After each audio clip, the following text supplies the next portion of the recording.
Alam nyo, may nagtagpo sa akin isang video at pinanood ko po. Hanggang ngayon, hindi po maalis sa isip ko. Isa siyang Pilipino sa Japan. Na-invite raw siya sa church. Akala niya raw, lugar ng pagsamba, lugar ng pag-asa, at lugar kung saan mararamdaman nila ang presensya ng Diyos. Pero, hindi. Sa halip, ang bumungad sa kanila, isang malaking screen at doon nakalista at ipinapakita at literal, pinagmamayabang ang mga pinakamalalaking nagbigay ng tithes. Tara, panoorin muna natin ang video. May isang portion doon na medyo nagulat ako kasi parang may announcement ng mga top performer, parang ganun. O top tithe payer, something like that. O top contribution. Nakalagay yung mga pangalan nila doon, top 10.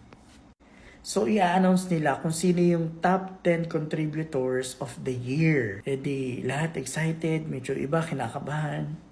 Tapos, nung pinakita yung first name, yung top 10 mo na yung number 10. Pinakita yung pangalan niya, tapos kung magkano yung contribution, wow. Sabi ko, grabe, ang laki nun ha. Di yun, tapos magpapalakpakan, ganyan. Tapos, parang tinatawag dun sa harapan. Then next yung 9, tapos yung binigay mas malaki. Hanggang 8, 7, 6, hanggang sa hanggang top 1. Yung top 1 talaga parang, what? Ganyong kalaking pera yung binibigay nila yen. Like, for real? Million yen. Tapos di ayun, parang papalakpakan, ganyan. Tapos, sabay tanong nung pastor, parang, kayo, kailan kaya malalagay yung pangalan nyo dito? Tapos nagkaroon tuloy ng pressure sa mga tao. Parang, iba tumatawa lang. Pero alam ko may pressure doon. Tapos parang nag-aano sila na, parang, iba dyan, ang tagal-tagal na dito. Hindi man lang napunta sa sa listahan na to, ganyan-ganyan. Tapos meron iba, kino-call out pa nga yung pangalan. Parang, brother, ikaw, kailan ka ganyan. Tapos ako, parang, hindi ako comfortable kasi that is public shaming, you know?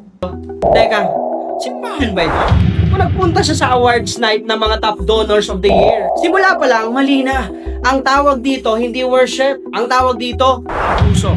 Ito yung klase ng simbahan na nakakagalit. Yung binabaliktad ang aral ng Diyos para lang makakuha ng pera. Una sa lahat, ano ba ang tithes? Ito ay malinis na pagsamba. Hindi para ipang display, hindi para ipagyabang, at lalong hindi para gawing kompetisyon. Pero sa simbahan na yon, kung sino ang pinakamalaking nagbibigay, sila ang stars of the day. Ang maliit ang tithes, wala sa screen. Hindi man lang nakikita, hindi man lang kinikilala. Ano to, business model?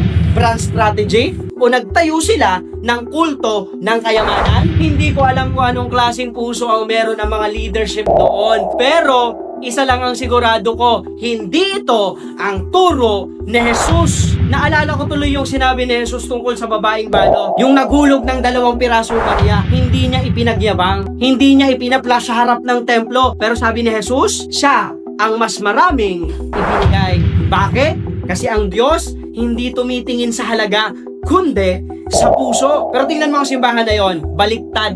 Ang tinitingnan nila kung gaano kalaki ang sobre mo, kung gaano kaganda ang digit sa resibo mo para ma-flash sa screen. At ito pa yung pinakamasakit. Yung mga hindi nakakapagbigay ng malaki, kini-question sila, kailan kaya mailalagay yung pangalan nyo doon sa mga top givers ng tithes?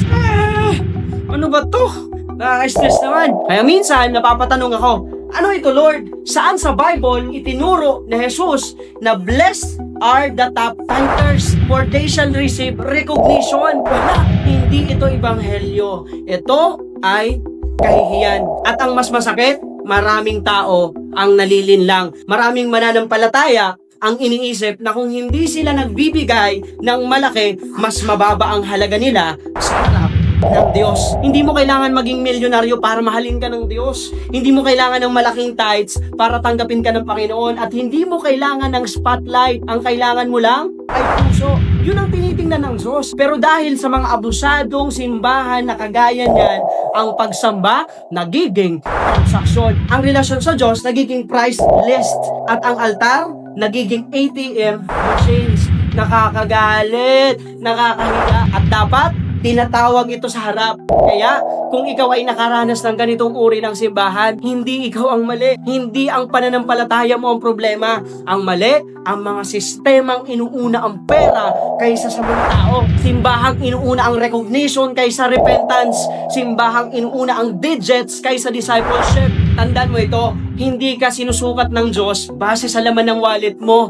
Sinusukat ka niya base sa laman ng puso mo. At para sa mga simbahan na nagbabalandra ng tithes, makinig po kayo. Isang tanong lang, kanino ba talaga kayo naglilingkod? Sa Diyos o sa pera? Kung ang sagot ay pera, hindi yan simbahan. Yan ay negosyo na nagtatago sa pangalan ng Diyos.